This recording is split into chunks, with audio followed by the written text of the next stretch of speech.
to pay taxes? Are you willing to put some money behind it? That's where the issues then become not so urgent.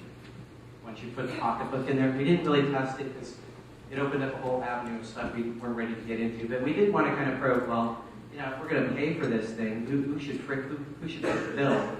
Not surprising, oil companies at the front. I'm guessing if we put insurance and tobacco, they probably would have been up there as well. No one likes them. I'm a little surprised they said government, because I don't know if they would government them, but it's kind of typical, as long as you're not saying me, then I'm good with it.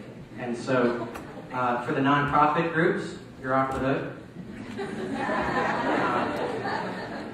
But the real takeaway here is this number right here. This number is very significant. 51%, all the way, if you add all those up, you're up in the high 70s of people who are saying, yeah, I'm somewhat responsible for putting the freight on this. So even though you didn't ask them, how much money, they're open to the idea that they should pay for something on this. And so we view that as a significant positive.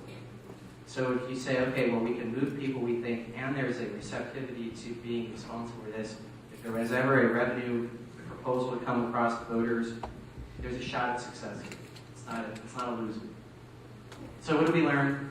One of the things we tested, and I didn't get into this, and you'll see this in the polling on our website, which has a lot of more detail than I got in here, is the messages that work are kind of, focusing on the threats versus what's wrong, versus we have 10% of the salmon stocks that we had 100 years, kind of, instead of what's the current kind of condition of the problem, the threat is water pollution, it's overdevelopment.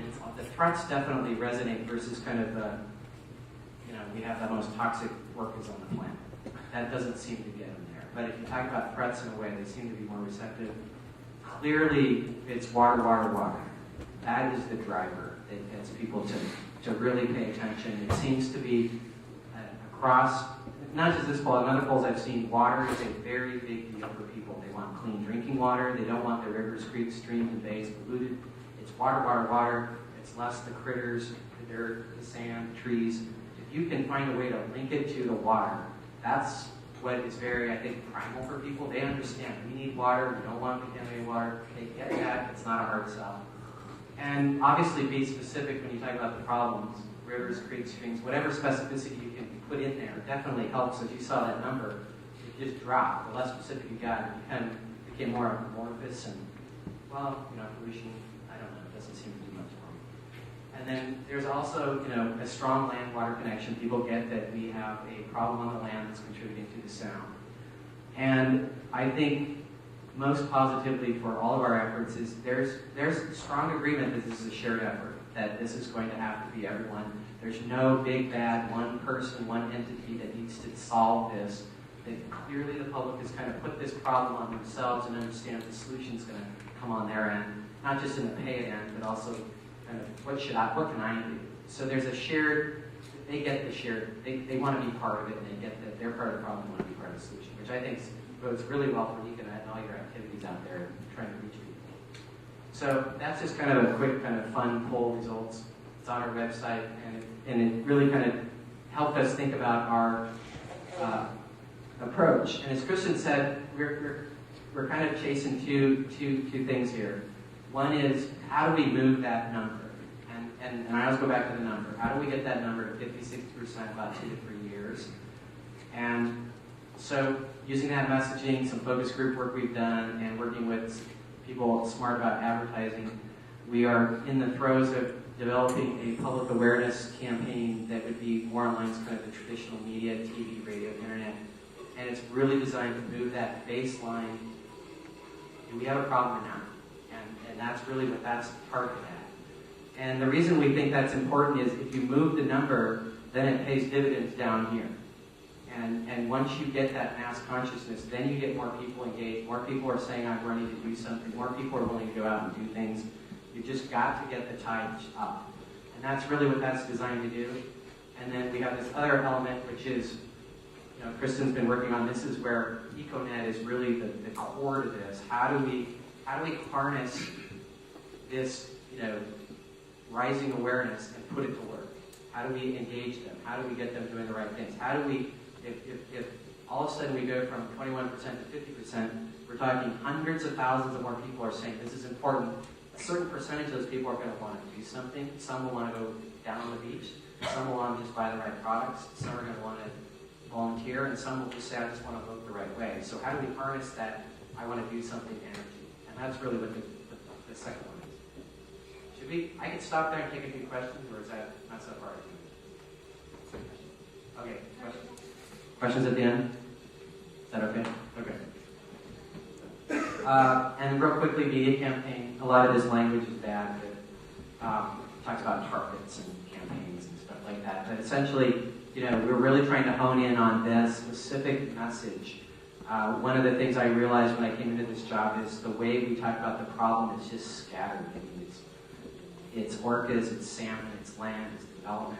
It's all over the place. So we were really trying to hone in on how do you put the problem in front of people that's very specific, that's targeted, that we think works, versus the parade of horribles, and then they just tune you out and they say, as Bill said, I'm going to watch TV. Obviously, it's, when we say key persuadable targets, that's like advertising jargon for, at least initially, how do we get the people that are our base, that just don't know? And I kind of call them, I always take back my mom and Cole's book. She's our base. She recycles, she does the right things, she just doesn't know what the deal is, and whenever we talk about this, she kind of, oh, okay. She's our base. And so, if we can get that base and, that kind of segment on our team, I mean, then we can start thinking about, well, how do we move down the spectrum to those that are hurt, the white males? Those are more challenging. Air-targeted television, internet, we already covered this. One of the things we think we really need to do is, and we can have a vigorous debate about this. Some people call it doom and gloom. I would call it more emotional. We have to make this matter. It can't be about the rockfish. It has to be about very emotional things in people's lives. That's what moves them. They're not going to do this because they love the rockfish.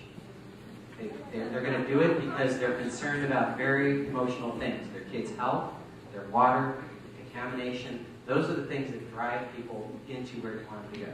It's not about the rockfish. We'll probably look at kind of some targeted direct communications, and then obviously supporting the paid will be out and trying to do things with the newspapers or what's left of them.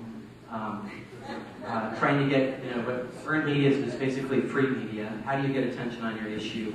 Not using your traditional advertising. That's where Equinect can play a huge role. All you guys know, you guys do a great job promoting what you're doing. How can we work in your areas to kind of, one of the ideas we've been having is have a concerted week of activities where all week long there's something going across the sound. We call it like Sound Out Week, and we're try to put a lot of energy in key time periods to try to really drum up versus everyone doing something and no one really notices anything's going on. So we can talk about that later. That would be hopefully part of the conversation is how do we use all of your energy and get free attention on this? And this is where I hand it off to Kristen. So, you want to talk about PBS? Oh, that's the PBS? That's another idea. Yeah. One exciting news thing is, some of you may know this, PBS Frontline has had a documentary producer out filming for the last year, and they're doing a big Frontline 2-hour show that's going to air on April 21st, which is Cole's birthday. And they've been out doing this big documentary, working on it, and I heard it's finally coming on the 21st. And what it will do is focus on what's going on in Puget Sound. They're going to compare and contrast it with what's happened in the Chesapeake. I haven't seen it. I'm guessing what they'll probably do is talk about the Chesapeake and then use that as kind of the, how can we do things here differently in Puget Sound to not have the results that have been going on in the Chesapeake. I think it's a big deal. It's nationwide. It's Frontline. We're talking to the producers about doing special screenings around the sound. So I think one of the things, Kristen, I think we could talk to them about is this spring. They told me they can't pre-show it. They have some deal. PBS gets it exclusively for the 21st. And then after that, if we wanted to organize screenings in your community, you could promote this. And it sounds like it's going to be a really well-done documentary. And it should get a lot of attention. So that should be fun.